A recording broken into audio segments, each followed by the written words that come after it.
Fantin Latour often painted his own portrait. From the time when, returning to his studio after studying the masters at the Louvre, he found himself, from want of means, obliged to be his own model. Thus, he would sit in front of his looking-glass and paint himself, some of his efforts being sheer masterpieces. I went to spend an afternoon at No. 8, Rue de l'École des Beaux-Arts, where the artist has lived for 33 years in his studio on the rez-de-chaussée, the walls of which are adorned by the works of his youth. Monsieur Antonin Proust further records, "I had not seen Fantin Latour for 11 years. We had not met since 1889, when he was one of the jurists of the exhibition of that year. At his studio I found him engaged in painting a still life. He had a shade over his eyes to temper the glare of the light, yet his eye had all the brightness and vivacity of his young days, when he was making his wonderful copies in the Louvre, I would say in 1857, and puzzling the crowd of copyists there by the bold simplicity of his method. If my memory serves me, Fantin Latour was, in that year, both at the school in the Rue de l'École de Médecine, the old school founded by Bachelier and Company at the École des Beaux-Arts, which was very different from what it is today. At that time there were no ateliers gratuits, or free studios, at the establishment in the Rue Bonaparte for painters, sculptors, and architects, with professors directing them. The student worked there for 2 hours a day at the most, under the supervision of masters, such as the great Ingres, who had arranged with various members of the Institute to give courses of lessons that were both varied and instructive. The transformation which occurred in 1863 altered all this, and the words of Monsieur Grevy apply: "Change does not always mean reform." Without going into the old dispute once more, one may nevertheless express the firm opinion that the new method is greatly inferior to the old. On leaving his class at the old École, the student was in a position to choose an atelier elsewhere.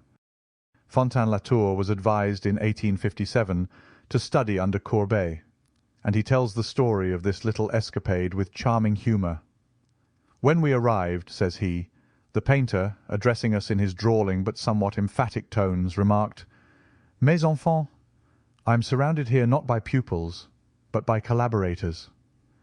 For my own part," adds Fantin, "I was at that time, and still am, immensely impressed by Ingres, who even now is perhaps not sufficiently honoured.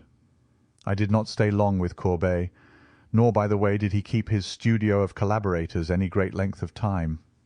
I found a modest dwelling at No. 13, Rue de Londres, after having stayed a considerable time with my father in the Rue de Dragon, and having made my first journey to England in 1859. I have never been to Italy, always feeling more drawn towards the north.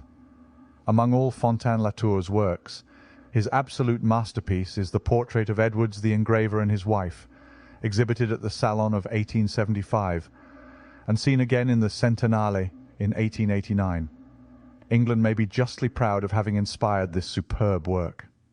Moreover, the sole essential in art is the faithful expression of the visible object, the truthful, the means employed by the artist to attain that end being of quite secondary importance. His incessant self-criticism produced extraordinary results. Unity is achieved, the very flesh seems woven in golden light, and in every detail, however small, one feels that the master is in full command of his art. The romantic and the realistic, which had long walked side by side in his works, now go hand in hand. No one is more insouciant and at the same time more profound than Fantin Latour. It has never occurred to him to formulate a process already known. He is fully master of his art and has the faculty of dominating his material. I know nothing more admirably descriptive than the set of compositions in which Fantin Latour has celebrated the genius of the one Hommage à Delacroix. One sees therein the inspiration which is the result of studies made again and again, corrected, retouched, and finally ended at the moment when, grouped together, the ensemble is complete. Fantin Latour at once combines the ideal with the real. So is the art of Henri Fantin Latour,